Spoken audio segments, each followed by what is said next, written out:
కవిత గారు ప్రతి అంశాన్ని రాజకీయం చేయాలని, రాజకీయంలో ఉన్నాం కదా ఏదో ఒకటి మాట్లాడాలన్న ఆలోచన తప్ప మిస్ వరల్డ్ కాంపిటీషన్లను పోస్ట్ పోన్ చేయడమో రద్దు చేయడమో లాంటి కార్యక్రమాలు తెలంగాణ ప్రభుత్వంకి చేసే అధికారం లేదు. తెలంగాణ ప్రభుత్వము కేవలం ఒక ఫెలిసిటేటర్ మాత్రమే.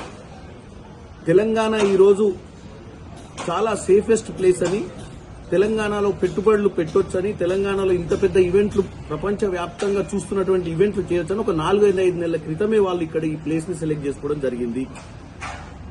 ఈ రోజు మిస్ వరల్డ్ లిమిటెడ్ అనే కంపెనీ ఇక్కడ ఈ కార్యక్రమాన్ని నిర్వహిస్తుంది. ఆ కంపెనీ ఏదైనా నిర్ణయం తీసుకొని పోస్ట్ పోన్ చేయాలనుకుంటే డెఫినెట్ గా తెలంగాణ ప్రభుత్వం వాళ్ళకి సహకరిస్తుంది. వాళ్ళు నిర్వహించాలనుకున్నప్పుడు మనం వాటిని పోస్ట్ పోన్ చేయడం, ఎందుకంటే 105 దేశాల నుంచి ఈ రోజు ఇక్కడ ప్రతి మిస్ కంట్రీస్ ఇక్కడికి వచ్చి మిస్ వరల్డ్ కాంపిటీషన్ లో పాల్గొంటారు. వాళ్ళతో పాటు వాళ్ళ కుటుంబ సభ్యులు అంటే ఒక 300-400 మంది డెలిగేట్స్ ఈ రోజు తెలంగాణలో ఉన్నారు. వీళ్ళందరినీ నడిపించేటువంటి ఈ ఈవెంట్ ని నడిపించేటువంటి స్పాన్సర్షిప్స్ చాలా మంది ఇక్కడ ఇన్వాల్వ్ అయి ఉన్నారు. వాళ్ళు తీసుకోవాల్సిన నిర్ణయం అది. తెలంగాణ మీద నమ్మకంతో వాళ్ళు అక్కడ ఈవెంట్ పెట్టుకుర్రు.